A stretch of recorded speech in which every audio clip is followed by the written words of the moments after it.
ಕೋಲಾರದ ಯುಕೆಪಿ ಸೇತುವೆ ಮೇಲೆ ಕಾರು ಮತ್ತು ಟಿಪ್ಪರ್ ಓವರ್ಟೇಕ್ ಅಪಘಾತ.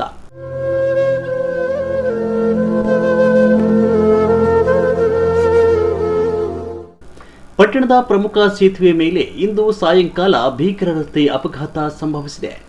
ಓವರ್ಟೇಕ್ ಮಾಡುವಾಗ ಟಿಪ್ಪರ್ ಲಾರಿ ಕಾರಿಗೆ ಡಿಕ್ಕಿ ಹೊಡೆದ ಪರಿಣಾಮ ಸಂಚಾರ ಸಂಪೂರ್ಣ ಅಸ್ತವ್ಯಸ್ತಗೊಂಡಿದೆ.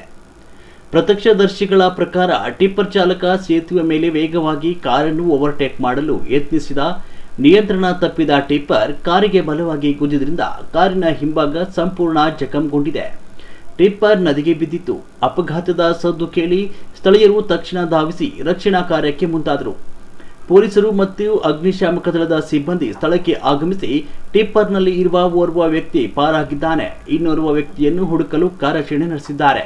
ಅತಿವೇಗ ಮತ್ತು ಅಜಾಗರೂಕತೆ ಚಾಲನೆಯ ಅಪಘಾತಕ್ಕೆ ಕಾರಣ ಅಂತ ಮೇಲ್ನೋಟಕ್ಕೆ ತಿಳಿದು ಬಂದಿದೆ. ಪ್ರಕರಣ ದಾಖಲಿಸಿಕೊಂಡು ತನಿಖೆ ಆರಂಭಿಸಲಾಗಿದೆ.